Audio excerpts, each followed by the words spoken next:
Good afternoon, Muskegon. Good afternoon. Welcome to Muskegon Rotary. My name's Dave Alexander, and I have the pleasure and honor of serving as president this year. Oh, Irish Music Festival is coming up. It's around the corner. I am excited. For all of you involved in that, thank you very much for making that happen every year. So you're going to have a little bit of an Irish feel to the next couple of walk-ups. Anyone know who that was? Dropkick Murphys' name of the song? Shipping Up to Boston. Dropkick Murphys are a Celtic punk rock band out of the East Coast. It is a 2004 song, and interestingly, it was written by a, do I have that in my notes here? I don't have that. I will get that for you. Anyway, it comes from Woody Guthrie. That was it.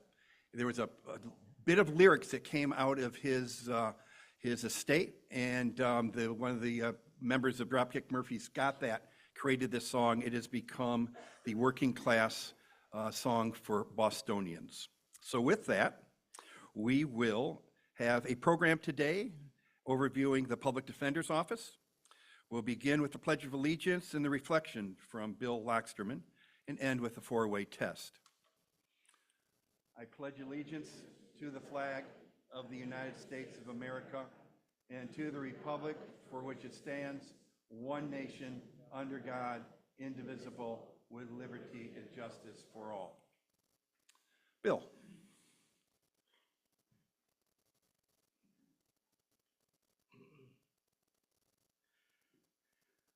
Let us pray. Lord of us all, help us to acknowledge that at this difficult season when opinions impale reason, may we not divide but warmly abide with strong fellowship built on relationships of respectful courtesy as we serve our community. May we rise as votary to the service of Rotary. Amen.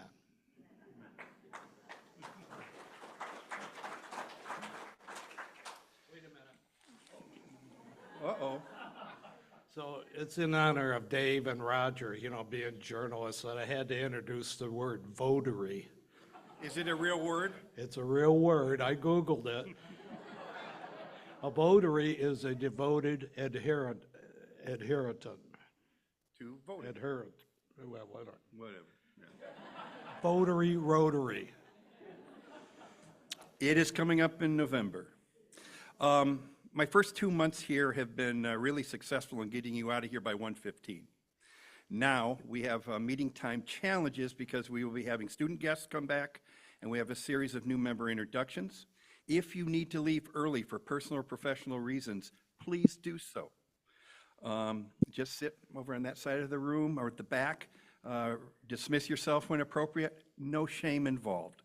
Please return to your seats for lunch, and we'll be back with you in a moment.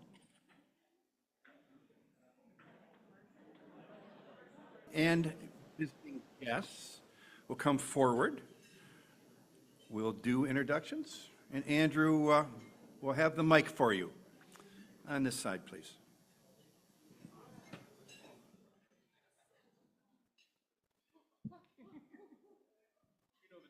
I do.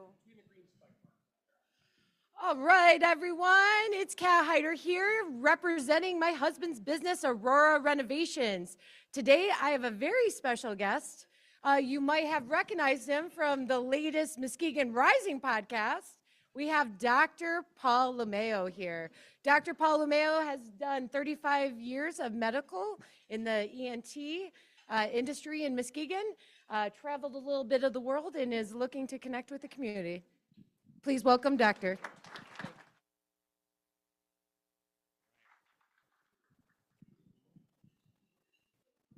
Hi, everyone. Amy Campanelli. I'll be presenting today. Along with me is my chief social worker for the Public Defender's Office, Melinda Kotecki.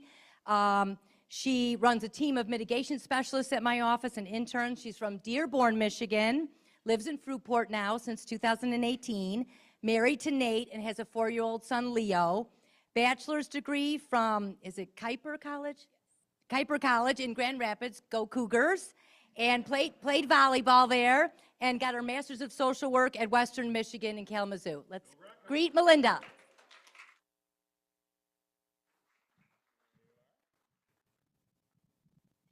So you can see yourself there. Melissa Moore with Reed Muskegon, and my guest today is Adam Hampton, who is on his 8th day of work at Reed Muskegon as our new program manager. And we are super excited to have him here. I don't have his whole resume memorized, but he has a dual master's degree in psychology. His background is in running student success and student volunteer programs in higher education, most recently at Grand Valley, but before that, he was at the University of Kansas. So we are super excited for him to bring all of that knowledge and creativity and energy to us. He and his husband recently relocated to Michigan from Kansas, excuse me, and live in Coopersville. So he's not familiar with Muskegon. So I'm excited to introduce him to all of you so that you can also help him learn to love our community.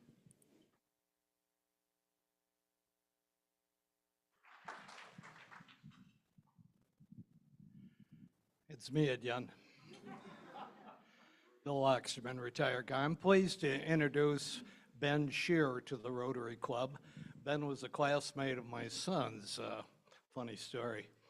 He shows up with his daughter at my door, from whom I bought some cookie dough as a fundraiser for the school. He identifies himself, and I said, Benny Shearer.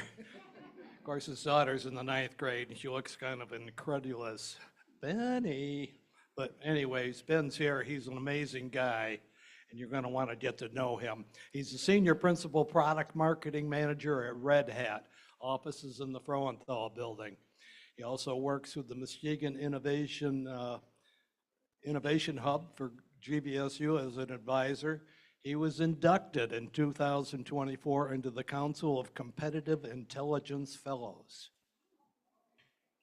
That's what I thought, yeah.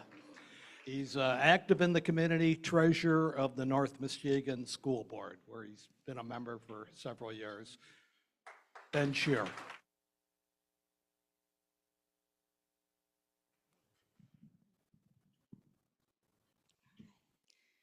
Hello, Myra Dutton from Tabano Law, and I have with me today Jeannie Kalala, who is also an attorney and mediator at Tabano Law.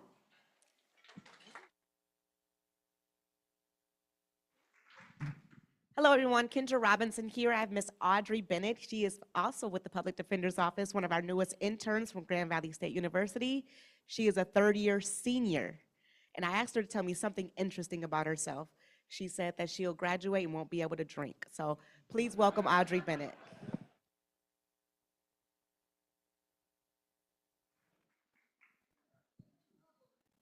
Good afternoon, Rotary. Marty Seitzma here, and there's a lot of new people here, so I'm just going to quick explain what we do as students every week. For the next 9 months, we have a school that's going to be represented here every week, and all the different schools throughout the Muskegon School District. So it's one of the highlights for me and for you as well. Before I introduce this group, I have inside, I was going to ask too, if anybody's interested in being up here introducing any of the schools, please let me know, because if it's an alma mater or anything like that, you have my blessing to take over for me. So let me know. All right, this school, the fight song starts off, stand up and cheer. I'm not telling you have to stand up and cheer, but at least inside, stand up and cheer. And if a couple people did stand up and cheer, that would be okay, because West Michigan Christian is in the house.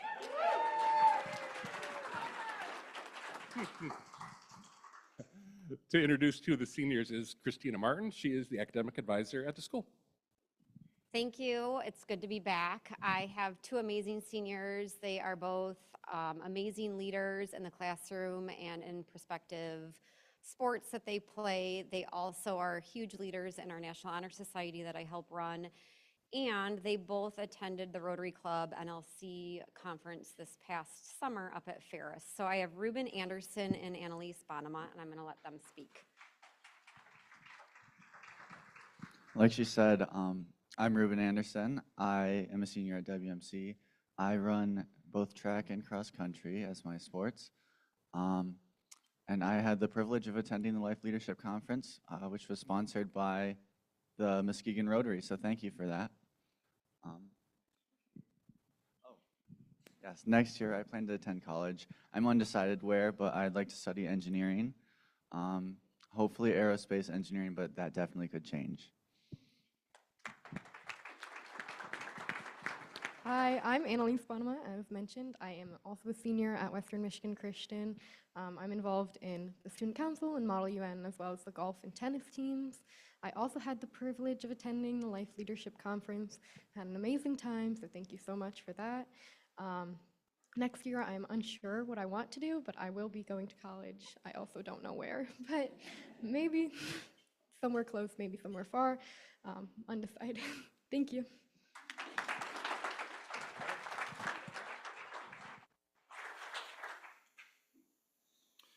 Thank you, Marty, and welcome, students.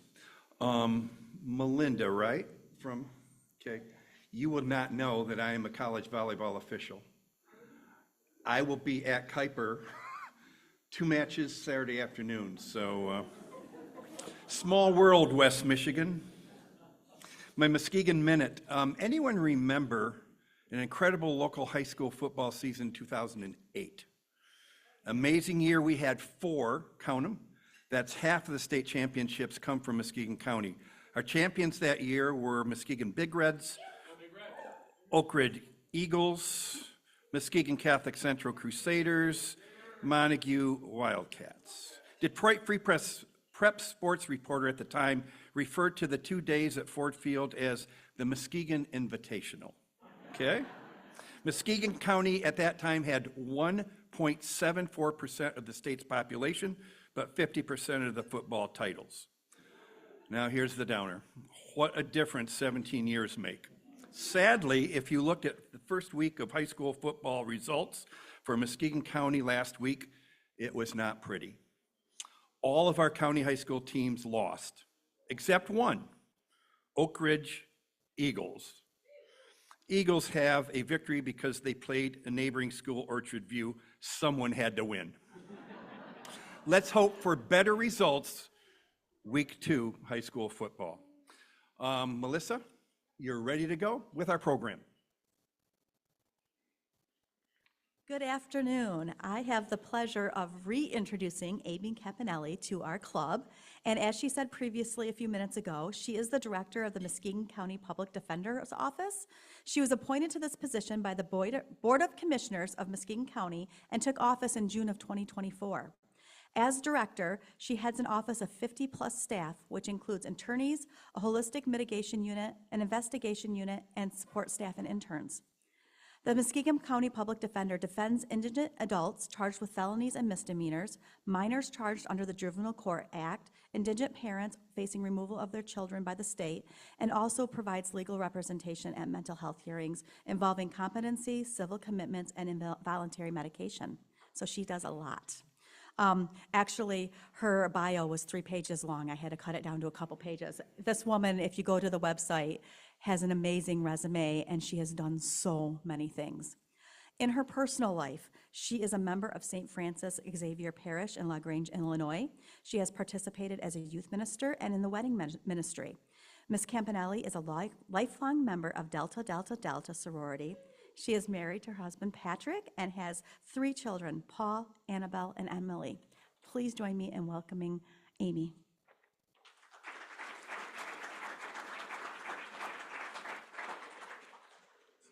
Ready? Hit the movie. You sworn today that the patient ate 1 hour before admittance. 4 years ago, you swore that she ate 9 hours before admittance. All right, which is the lie? You know that these men could have settled out of court. They wanted a trial. They wanted to clear their names. And you would come here and on a slip of memory 4 years ago, you'd ruin their lives. They lied. They lied? They lied?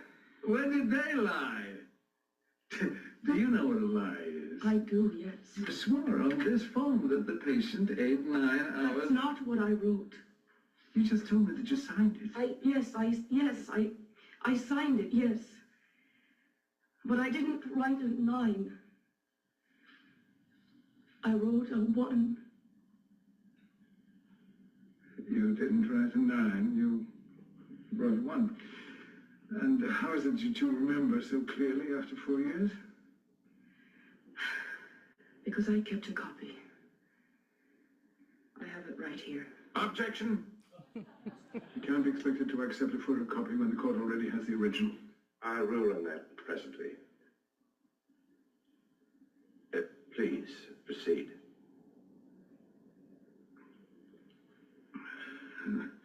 What in the world induced you to make a photocopy of an obscure record and hold it for 4 years? Your Honor, this...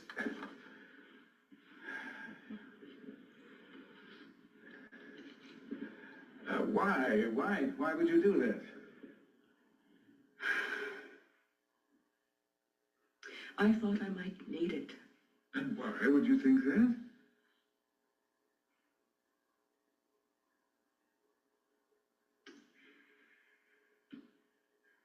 After the operation, when that poor girl, she went into a coma, Dr. Towler called me in. He told me that he'd had 5 difficult deliveries in a row, and he was tired. And he never looked at the admittance form. And he told me to change the form. He told me to change the 1 to a 9. Or else he said he'd fire me. He said I'd never work again. Who were these men? Who were these men? I wanted to be a nurse.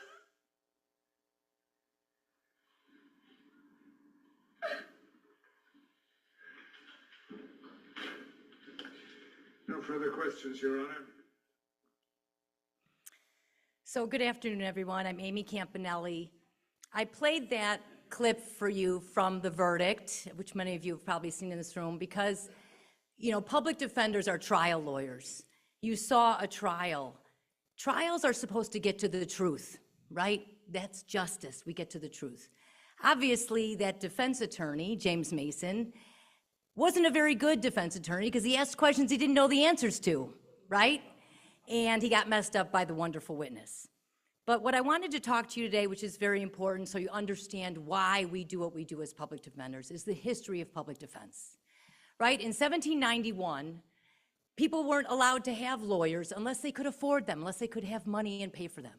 And then the Sixth Amendment came around, right? And the Sixth Amendment said, no, in federal criminal cases, if the government is going to take your liberty, you have a right to have a lawyer, whether you can afford one or not. There's also a right to a fair jury, an impartial jury, a right to confront witnesses, which is what you just saw on the screen, and a right to a public trial, so other people can be in the courtroom. Then came along Clara Shortridge Foltz, who's a wonderful hero of mine. She was really the very first public defender in the late 1880s in California. That was when women couldn't be lawyers, only white men were lawyers. And she wrote an amendment to the California Constitution and got it passed because she wanted to be a lawyer. And the reason she wanted to be a lawyer was to help poor people because she saw injustice. She got the amendment passed, she became a lawyer, and she fought for those who didn't have a voice in the courtroom. She brought prison reform. She was the very first public defender of this country. Pivotal cases that really brought about why we need public defenders. One of the most hugest injustices in this world was the case of the Scottsboro boys, Powell versus Alabama. 9 young African-American boys were traveling on a train. They were going to try and find work, ages 13 to 19. When they got off the train, a white mob had formed in Alabama and a fight had started. Next thing you know, they were charged with raping 2 white girls who were also on the train. They were innocent, of course. They'd never even seen the girls or talked to the girls. So what happened is, in 2 weeks' time, these 9 young boys were put on trial in Alabama. There was one lawyer who had never done a criminal case, I think he did real estate law, they said. Of course, they were convicted by an all-white jury of men, and they were sentenced to death. The one youngest male, who was 13, the judge found a mistrial and sentenced him to life. Well, the case went up to the United States Supreme Court, of course, and what happened is the Supreme Court then said, wait a second, if the government is going to execute people, people have a right to counsel and they have a right to competent counsel, right? Lawyers who are experts at their craft. So the cases got reversed. Eventually, there were, I think, 16 trials altogether, and eventually all the boys were exonerated, but not until serving almost 100 years in prison cumulative amongst all of them. In 2013, the last 3 boys were pardoned. And then there was a man named Clarence Gideon. So in the 1960s, Clarence was charged with going into a pool hall in Panama City, Florida, and robbing it. He didn't do it. He said he didn't do it. He went before the judge and he said, hey, I want a lawyer. I can't afford a lawyer. Give me a lawyer. And the judge said, no, you don't have a right to a lawyer in Florida. You have to pay for a lawyer. And he said, I can't. And of course, he went to trial. He lost. He was convicted, and he was sentenced to 5 years in prison. And during prison, he wrote his own appeal to the United States Supreme Court. And once again, the great United States Supreme Court said, hey, wait a minute. If the government is going to take liberty and sentence people to prison, they have a right to a lawyer, whether they can afford it or they can't. So that was Gideon versus Wainwright. And on the next slide, you see several other cases that came down. In Ray Galt, children have a right to a lawyer, right? They can't afford a lawyer. They're not even working. That was in Ray Galt. Miranda versus Arizona, you all know the case, right? It's important for public defense because if you are being interrogated by law enforcement in their custody, you have a right to a lawyer. That's why you read the Miranda rights. If you cannot afford a lawyer during questioning, one will be appointed for you by the court. That was Miranda. And then the last case came about saying, you also have a right to a lawyer whether you can afford it or not in misdemeanor cases. Because guess what? The government can lock you up and put you in jail for a year if you're charged with a misdemeanor case. So the government cannot take your liberty unless you have a lawyer. And that's what's important about public defense. The other things that I want to talk about, why they're important, you know, we promote fairness, right? Public defenders are the check and balance on everyone else. We're in the courtroom. We're stopping wrongful convictions, right? We're making sure the judge knows the law and making sure the judges follow the law. We're stopping wrongful prosecutions or stopping the prosecutors for overcharging people. And one of the things that you've heard about for the last decade is we've tried to stop people being wrongfully detained pre-trial. Because remember, everybody in this country is presumed innocent before you are convicted in a court of law. So if you're held in detention, that's really not the presumption of innocence. There should be a reason to detain people who haven't been convicted. That's why we got rid of cash bail in Illinois, where I'm from, and I was a big part of that. And why holding people in custody, the same crime, the same people, I can afford bail, I can't afford bail, isn't fair, right? Just because I have money shouldn't be my ticket out of jail. So that's why we have these reforms, and that's why public defenders are important. And your public defenders in Muskegon fight these fights every day. You know, we ensure, right, the last thing I'm going to say is the justice, right? We are here to protect our clients, their civil rights, their rights under the Constitution, their rights to due process. And that's what we do every day, and we love doing it. You know, you saw that courtroom scene. Sometimes it is like that. Sometimes in courtroom there's drama, and there is. You get to the truth, but sometimes you don't. I won't sit here and say that always happens, but that's what we fight to do. So I'm going to turn it over right now. I think I have my mission up here.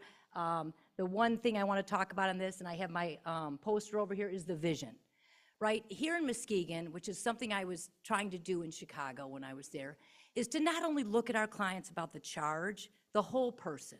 Right? If I can help people who come to us because of their bad behavior, because they've committed a crime, many people who haven't and are charged, but why? Why are they coming to me? They have lots of issues. Can we take care of their issues? Can we solve some of those issues so they don't get rearrested, so they don't reoffend? That's our mission in the Muskegon County Public Defender's Office. Now I'm going to turn it over to Melinda Kotecki, my chief social worker, to talk to you about what she does to make that happen. Thank you. So what makes our office unique and different than traditional defense models is the concept of holistic defense, like Amy just mentioned. When we're looking at defense through a holistic lens, we're focusing less on the charge or the offense and more on the person in front of us. Muskegon County actually started using holistic defense in 2014, and at that time, we were one of 21 offices in the entire country that were using this model. When we talk about looking at the person instead of the charge, that means that we're looking deeper to see what kind of factors and circumstances contribute to the offense at hand. By identifying those factors, we can work to reduce or ideally even eliminate the barriers so that the client can re-enter society with a less chance of recidivism, all while providing support to the client and the family along the way.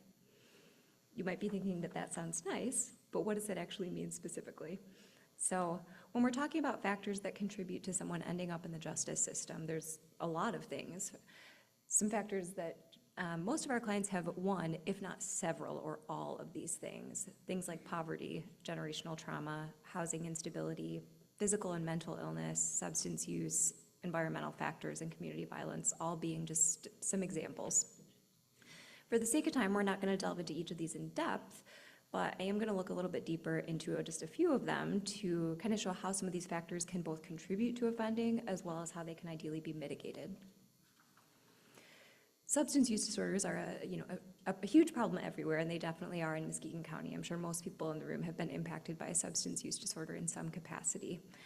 So substance use disorders contribute to a huge number of offenses that we see, things like, of course, possession of the substance, those kind of charges, theft charges, or just charges where the individual is acting erratically, maybe in a way that they otherwise wouldn't. So maybe they're under the influence, they steal a vehicle. They're under the influence, they get a disorderly conduct charge.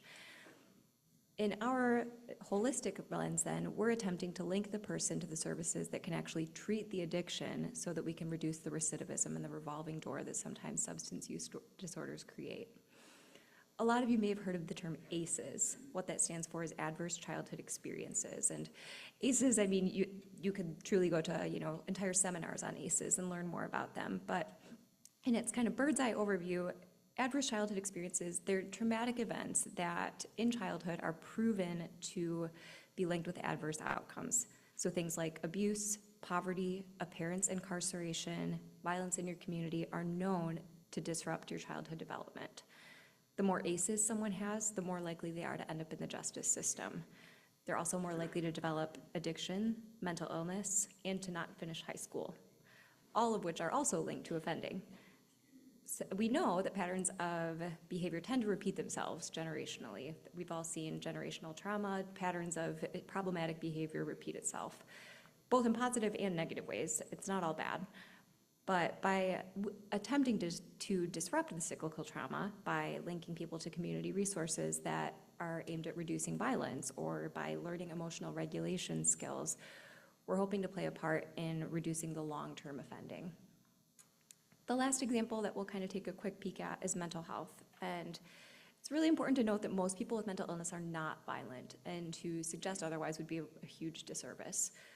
However, sometimes people's illnesses can make them act in a way that they otherwise wouldn't. So if someone's paranoid and hearing voices, they might be perceiving the whole world as a threat to something around them, and they're willing to do anything to protect themselves from that threat. When we can help stabilize them on medications or get them linked with a treatment team, we can hopefully modify that behavior that may have led to them offending. So you might think, what's the impact of all of this? Certainly it can impact individual cases, but it also has bigger picture implications. The Bronx, New York is one of the original offices that implemented holistic defense, and they've done a lot of research on the outcomes. They found that holistic defense actually reduces the likelihood of a custodial sentence by 16%, and it reduces sentence length by 24% without increasing future crime. That breaks down to 1.1 million less days of custodial punishment. It costs the Bronx Defense $95 million to implement holistic defense, and it saves taxpayers $160 million. We were fortunate enough to have 2 clients that were willing to speak about their experience with our office, and they wanted to remain anonymous, but they were willing to provide a statement and kind of share what that was like for them. So the first said, "You guys did an amazing job. I mean, I'm not in jail right now. As long as I keep my head clean, which I will, I'll be fine. I'm extremely happy with the outcome for sure." That was a 19-year-old client who worked with an attorney and a mitigation specialist and was granted Holmes Youthful Training Act. At this time, he's working full-time, and he's actually doing so well that he and his probation officer are considering an early dismissal. He's also earned a scholarship to a trade school. Another client said, "I just wanted to let you know that yesterday and today I felt so much better. Yesterday after a meeting, something clicked as the day went on, and I'm slowly coming to terms with this situation. I wanted to let you know. Thank you for all of the times that you've appeared at my meetings. It means more than I can use words to describe." That particular client was a young man on the autism spectrum whose felony charge was reduced to a misdemeanor so that he could participate in mental health treatment court, and he has since successfully completed the program. So these are just a few pictures of our community involvement. We want to be in the community as public defenders, get the community to know who we are in Muskegon County. So we do wellness fair, which was just a couple weeks ago. We have a hope chest in our office, that room. We have clothes and toiletries and items for not only our clients, but anyone who needs things in the community. We are participating in expungement fairs. You know, expungement is getting rid of a conviction, right? So that they can get a job, so they can get on the path to build their lives. Because as you know, employers still won't hire people with felony convictions or even misdemeanor convictions. So we help support expungement fairs. We have a fund committee which puts together stuff for the community, like we put together these bags for the homeless with items they would need, toothpaste, toothbrush. We are also involved with the exit program at the jail, and we provided things that they needed. We collected items for whatever the exit program needed. The exit program is men in jail get to leave jail during the day, go learn a trade, get some cognitive behavioral therapy, and just learn how to be a parent, and then they go back to jail at night. And then when they're done with their jail sentence, they have usually employers that they can start working for. Again, so they don't re-offend, and they can get on the path to a successful life. So we do a lot of those things. We have a monthly newsletter. We have a new web page. That's our QR code, which I just am trying to update. So if you ever want to look at anything and go to our web page, please feel free to learn more about the Public Defender's Office. And then we want to end with some staff talking to you about why they do what they do. Hello everybody, I am David Williams. I am the probate chief in the Muskegon County Public Defender's Office. I handle guardianships and conservatorships. I handle a juvenile delinquency docket. I also go over to our local psychiatric facility and deal with involuntary hospitalization cases. I really enjoy trying to facilitate a blend between the criminal justice system and some of the other court processes, whether it's guardianships, whether it's involuntary hospitalization clients. A lot of these people have similar issues, and when we can get the different courtrooms talking and communicating, we can truly benefit people and help to improve their lives. My name is Kendra Robinson. I am an assistant public defender here at the Muskegon County Public Defender's Office. I've been here for 10 years. I started in the family division as a guardian ad litem in a position where I was a representative for children who were abused or neglected. I also then represented parents who unfortunately were being displaced from their children for various reasons. I now work in the 14th Circuit Court every day, representing people who are charged with felonies and potentially seeing prison time. But it's a rewarding experience being a public defender. I find joy in being able to speak for those who are virtually voiceless and fighting for the constitutional rights of so many who are disadvantaged in our criminal justice system. It feels great to know that a child is being reunited with their family, or a person who inevitably has to see criminal or criminal proceedings or potentially prison or jail time, that you were part of a process where you maybe reduced that time or was able to get that child back with their family, and that you were part of that process. My name is Kyle Jansen. I'm an assistant public defender here in Muskegon County. I first got an interest in working for a public defender's office when I learned that the public defender's office here does holistic defense. And I feel like we've been able to do some really good work, and it's a pleasure working here at the public defender's office. Hello, I'm Sean Perry. I'm an assistant public defender, currently assigned to felony representation. We're not just trying to get a person off of their charges. but we're trying to also deal with the issues that brought them before the court. I currently represent the office as part of the recovery court team.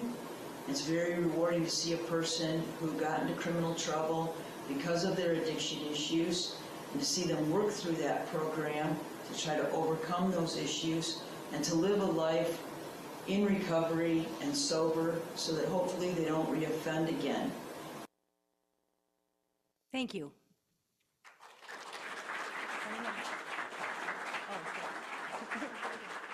Does anyone have any questions? Okay.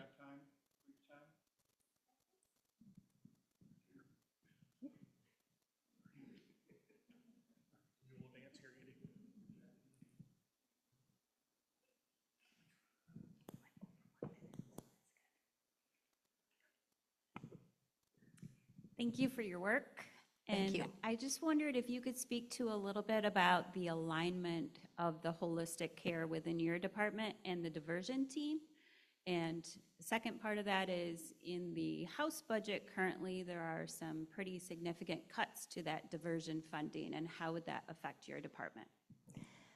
So the diversion team, so DJ Hilson, who's a member of Rotary, has a prosecutor's diversion program. We don't work with DJ in the community on that program, but when you say the diversion team, recovery court is diversion, mental health court is diversion, veterans court is diversion, right? It's away from the system, away from getting a conviction, but getting the treatment you need. So any funding that does not come to these programs will devastate the clients who should be in these programs, right? Because it's very costly, as you know, to keep people in jail, send people to prison, arrest people, go through the system. It's very costly. And we know that treatment courts work. They have been around for over 20 years, more than that. 1998 was the very first drug court in Miami, Florida, and it works. So anytime we can divert people away from the system back into their community safely with treatment is a success for all of us. It saves money. It will be more costly in the end if we don't fund these programs. Last question.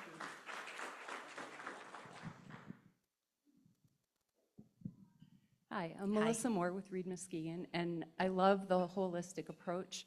I think the thing that's missing from the root causes is literacy. As you guys are both shaking your heads, the U.S. Department of Justice has said that link is so strong between low literacy and incarceration, you can't deny it. I think it's 75% of those who are incarcerated have low literacy rates or haven't graduated from high school. So I'm just curious how you see that manifesting itself in your work, because I know being able to read the know your rights things and sign off on things, all those things that are part of that process are really challenging. Yeah, there's no question that some of our clients are illiterate and cannot read or cannot read well. And, you know, that's why we need to fund, especially when people go to prison. We don't think about prison reform, how very important it is to the piece of reoffending when they come home. So the Pell Grants, right? We had Pell Grants for people in the 1970s, 80s who were in prison and could learn to read and learn to do a trade and be something when they came home. They had some skills. So it's very important that literacy be in every piece of the criminal justice system. But certainly if we have clients who don't understand things, we have to take more time with that client. We have to explain things to those clients so they understand their rights. They understand what it means to plead guilty and give up those rights. They understand that what happens if they go to trial and they win or they lose, or they can participate in a diversion program. We don't want to set our clients up for failure, right? Those programs are difficult, but they're meant to be difficult so that they're successful. So we work with all clients from, you know, every gamut of education, but you have a fabulous education system here in Muskegon, I think, just being part of Rotary for the last year. And that's one of the intercepts where we can catch kids so they don't become arrested and then become into the adult system. The education system is one of those places, the foster care system, right? So it's very important. And go ahead, Melinda. If I could add maybe one thing to that. I mean, one thing that my team certainly works with when we have clients and we're advocating for treatment and potentially reduced sentences for the judges, we're looking a lot at things like the school to prison pipeline and kind of the intersection there. And I think that kind of speaks to sometimes when kids are expelled or suspended at disproportionate rates and they're not being given the education, or they develop, a substance use disorder, they drop out of school. And some of the diversion programs that Amy mentioned too, I know have a really big emphasis on things like obtaining your GED, and a lot of our judges are pretty focused on that as well. A particular client stands out to me when talking about literacy. He was a man in his 50s, and I always really like to ask clients when I meet with them, well, tell me something that you're proud of, because a lot of times when they're in jail, or whether they're in jail or not, they feel a lot of shame about their situation and potentially feel like a failure, and I want to know something that they feel good about. He told me, and again, this is a man in his 50s, and he said, a couple years ago I learned how to read, and it was so beautiful. And that, again, this is a man in his 50s, and that's one of the things he felt most proud of in his entire life. So you're absolutely right. That's something that, we missed in the presentation and should certainly be highlighted.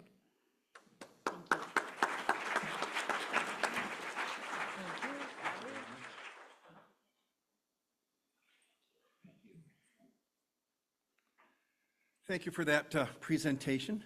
And speakers honorariums this year will be a Muskegon Rotary Club donation for supplies and materials used by our club members, youth from our Interact clubs as they take service trips to El Salvador and Honduras.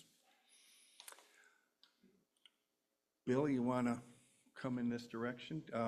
We are ready for our birthday slide. We have Darwin Smith, Kim Keeson, and Ryan Sturkenberg. However, Bill, there's one special one that we have that we want to honor today. Next slide. That is I. John Snyder's 90th birthday. It'll be September 6th, and friend and fellow Rotarian Bill has a couple of words.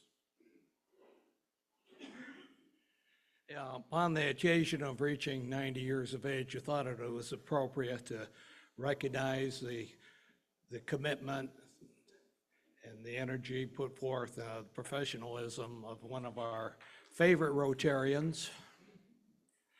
I. John Snyder worked for Norcross and Judd for many years. He was also, I'd like to point out, he was the District 8 County Commissioner for many years and helped formulate the North Side water system. And to do that, you have to work across the aisle, something you don't see much from politicians anymore. So you already know maybe that he's a hockey legend here in Greater Muskegon and was selected to the County Sports Hall of Fame recently.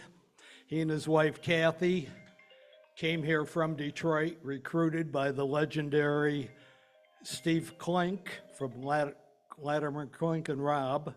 You may not know that John graduated from Yale University and then went to the University of Detroit. He met his wife Kathy while a student in Yale. He said she was a townie. So they've lived in Muskegon since about 1960. John was the president of Rotary in 1990 and 91. So upon this occasion, we thought it would only be appropriate to formulate the Greater Muskegon Rotary choir. So we've recruited a number of special voices and others that probably stand back there and do the Milli Vanilli thing.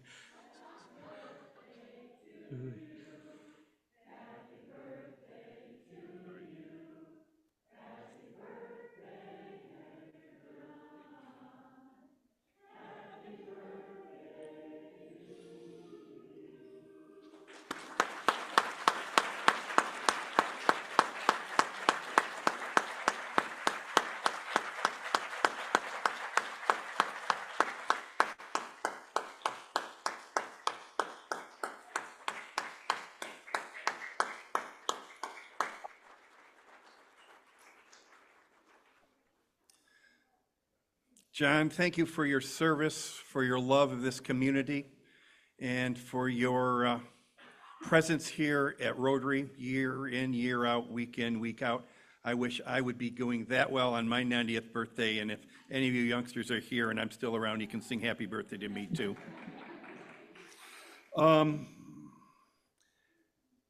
Day of important to bring forth the Caring Connection at this point in time, $10 on your birthday, sometime around your birthday. Everyone can participate using the envelopes up front. There are QR codes up here and also in the rim. Spotlight video is a Rotary in action. John Noling. Hi, I'm John Noling. I'm going to talk about the recently completed Life Leadership Conference. The whole extravaganza of recruiting, interviewing, and transporting and following up on 33 students from Muskegon Rotary's influence area, the largest group we've ever sent to the Life Leadership Conference. We found extra monies, not only from President Tim Arter and his connections in the community, but from Interact clubs and also high schools to supplement the funds that we in Rotary already set aside for Life Leadership. So we were able to send many more students than usual. I think last year we had 24, this year 33. None of this happens by one person. Our club contributed in many ways, not only by, I think we had over $6,000 in budgetary support this year from our own club, but we had individual members who helped interview students on site, whether it was Ravenna, Fruitport, Catholic Central, Muskegon High, wherever. We called on a number of Rotarians to help us. We asked for help in chaperoning the bus there and back. We had visitors this year from Muskegon Rotary that came to the conference. So we are the birthplace of this Life Leadership Conference back in 1949. And it just feels good in 2025 to see that 76 years later, our club is still a key player in keeping this conference alive at the district level.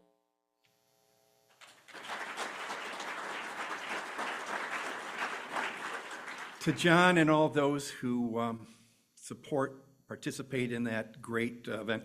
I've gone to my first one for a day of visitation just this last June, and I'm very proud to be a Muskegon Rotarian and knowing the history and the legacy that continues.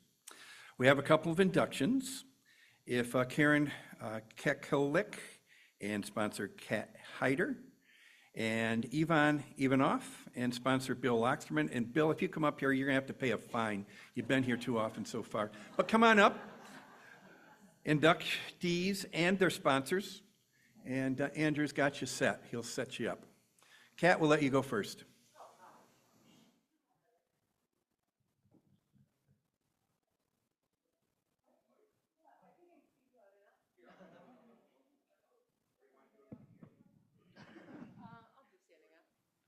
All right, we just go in and kick this off right away, huh?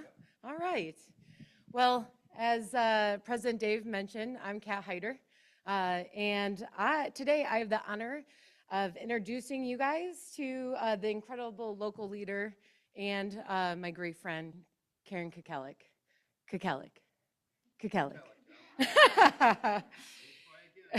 Karen wears a lot of hats and manages to look good in all of them.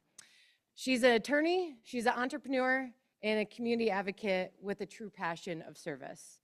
She started the journey at Grand Valley State University. Thank you. Studying English language and literature and becoming a member of the Honor Society. From there, she went on to earn her law degree, where she was awarded the Heritage Law Scholarship. In 2021, Karen co-founded Indigrow, a craft cannabis micro business right here in downtown Muskegon. Her mission was simple but powerful: produce clean, sustainable, locally grown cannabis while promoting transparency in consumer education. Under her leadership, Indigrow became recognized for the nation's most energy efficient, small scale cannabis facility. This brings in people all across the world coming to see Grow in action. She also co-founded CannaFan Consulting, where she helps small businesses take many challenges in the cannabis industry. But Karen's involvement in the community runs just as deep. She's active in Run Muskegon. She's a Girls on the Run coach for Mona Shores, and is an active member of the JCI of Greater Muskegon. And still finds time to dive into countless volunteer projects. This October, she'll be honored by JCI Michigan with the Outstanding Young Michiganders Award, which comes to no surprise if you know Karen at all. She's a strong advocate for policies and protects consumers, promotes sustainability, and supports small businesses. If you don't find her volunteering, she's probably out running, enjoying the water, or spending time with her husband, Stephen, or her two daughters, Cora and Savannah. Karen, I'm so proud of everything you have accomplished and even more grateful for your friendship. Excited to have you, and so should Muskegon Rotary. I'm excited to welcome Karen to Muskegon Rotary.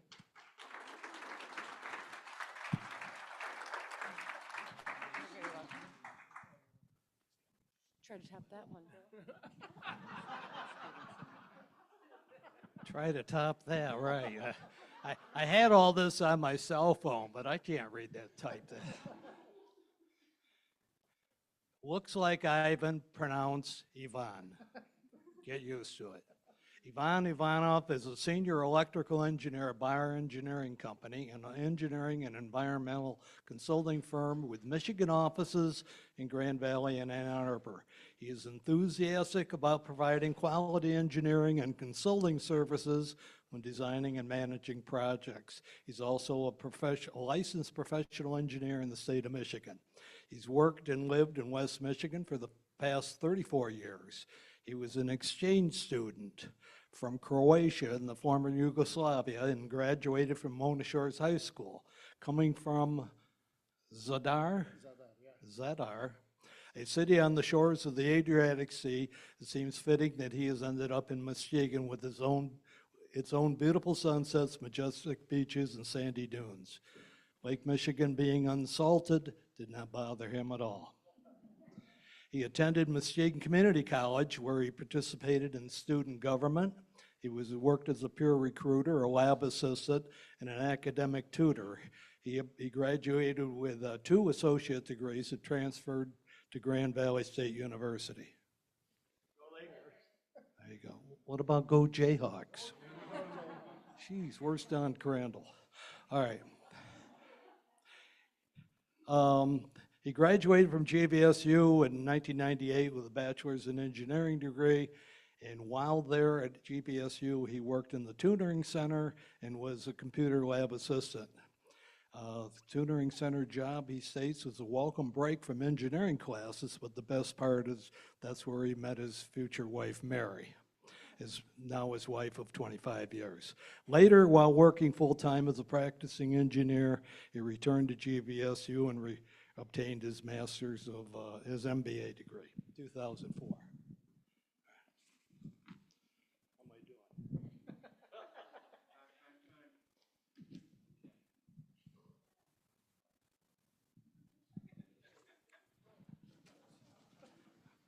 Yvonne's wife, Mary, is a full-time ordained clergy and pastor for the United Methodist Church, currently serving at Lake Harbor UMC in Norton Shores. Since Mary's graduation from Garrett Evangelical Theological Seminary, Yvonne and Mary and their family have lived in Ravenna and Cedar Springs before moving to Norton Shores in 2014. They have 2 wonderful children who are now young adults, currently pursuing college educations. Anne is in her 4th year at MSU, majoring in biochemistry and molecular biology.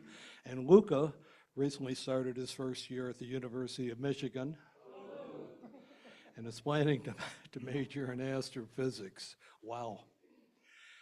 Yvonne volunteers his services in activities at Mona Shores schools and was a member of the Scouting America Troop 1053 with his son. He's an active participant and board member for the Michigan Society of Professional Engineers on the state and chapter levels, and is a member of the Institute of Electrical and Electronics Engineers, IEEE.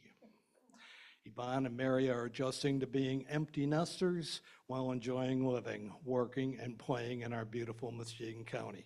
At Rotary, Yvonne is looking forward to networking, forging new relationships, and taking part in this club's activities and initiatives. Yvonne Ivanoff. Yes, thank you. Fellow Rotarians and guests, it's a great privilege today to formally welcome 2 new members of the Muskegon Rotary Club. You're becoming part of a global family dedicated to making positive impact locally and internationally. Rotary International is a family of more than 1.2 million Rotarians in more than 45,000 clubs over 200 countries worldwide. Karen and Yvonne, welcome to Muskegon Rotary Club. You were invited to membership because you embody the spirit of service and high ethical standards Rotary upholds. Your sponsor recognized your potential and introduced you to this organization, which is committed to fostering the ideal of service above self. As a member, you now represent Rotary in the community. Membership involves duties and obligations, including regular attendance, contributions to service, and fundraising activities. You'll need to join a committee, become involved in the work of this club and of Rotary International.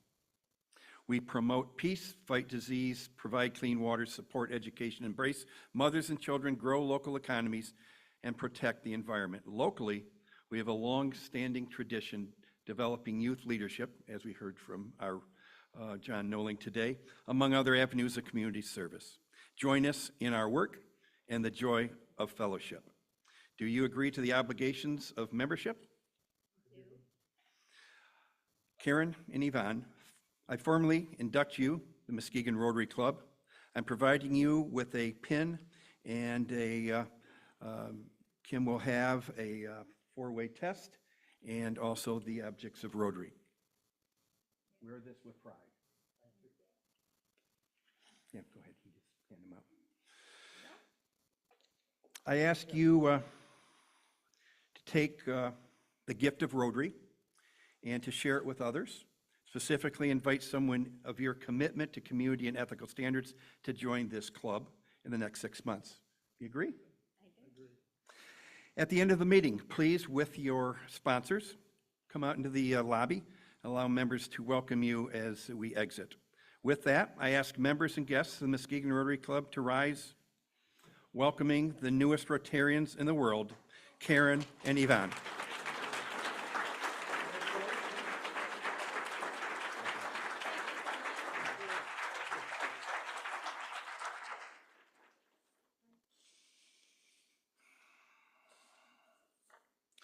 If you have an announcement, please come forward quickly today.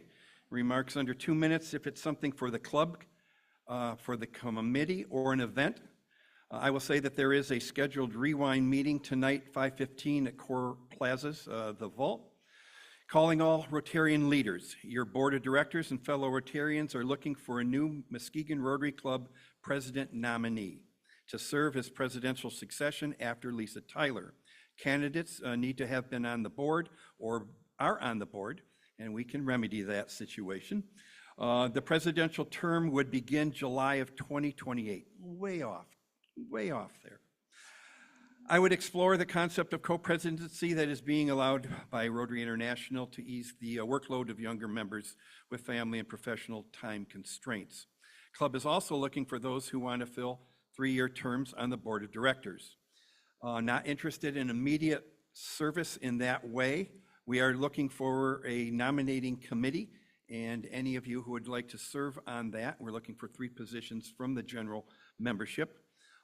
Please get a hold of President-elect Roger, President nominee Lisa, or myself, and we will hopefully have that work done by October 14th.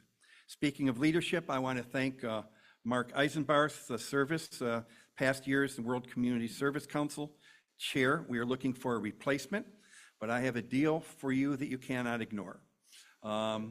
If your passion is international service, please step forward to become council co-chair for the next year in partnership with co-chair Don Crandall, who has stepped forward to assist us. What an opportunity to work with Don as he mentors a new and younger member into this next year.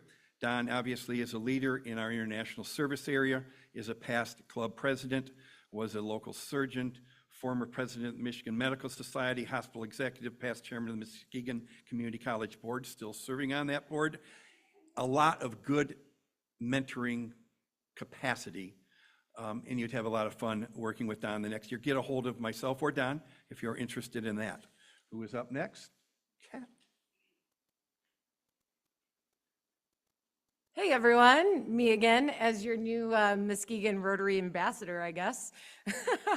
I just want to come up here and make an announcement about the upcoming Harvest Fest. We're only 7 weeks away, which is going to be here in just a blink of an eye.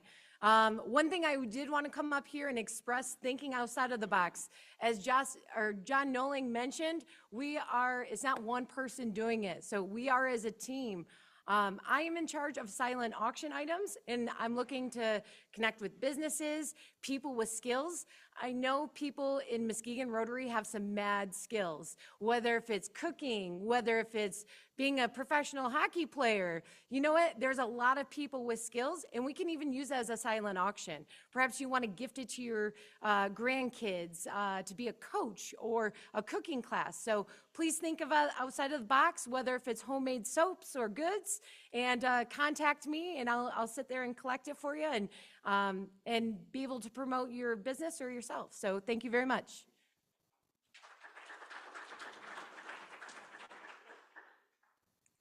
Hello, I'm Amy Seymour, and speaking on behalf of the Youth Exchange and Dom Bunker. Just looking for ways that you might want to volunteer for our Rotary Fanatics, which there is a flyer on your table. Our Youth Exchange kids are here. There's 3 of them from all different countries, and many of them are participating in sports or other activities. So if you're looking to be an extended aunt or grandma or uncle, these kids really love to see us in the stands and cheering for them. So Dom has made it really easy. Again, that QR code can help you sign up just like we sign up for special events. If you want to see the 3 kids that are participating in what sports, where they're at, what time, you can go on there and just sign up. I mean, if you can't come, we understand, but just knowing that your intent is there, it would just bring a smile to these kids' face. So another thing too is you can sign up with the QR code and let's see, Youth Exchange, or hop onto the Rotary Get Connected page. There's also on September 20th, we're already looking for the next year of Youth Exchange exchange kids. So if you can help us do the interviews, we would love for you to participate in that too. So either contact myself or Dom. Thank you.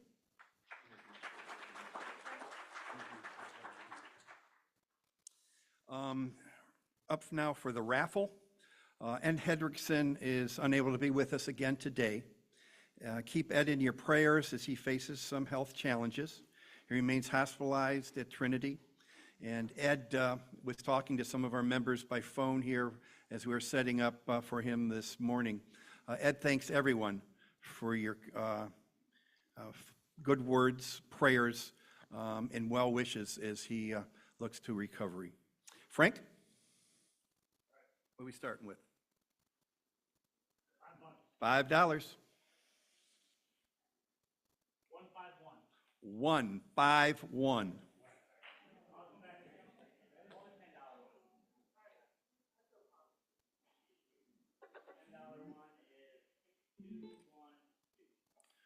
212. There's a guest. That means you got to come back. 208. There it is. Thank you, Frank. Our program next week will be a presentation on the Lumber Queen play by Mike Vogus and crew. Cannot wait for this one, not to miss. After the bell, I'll play Jackson Brown's Load Out. Stay in background in honor and appreciation of our meeting crew, Mike, Kim, John, Frank, along with the staff here at the Lake House. Thanks for making our meetings so meaningful.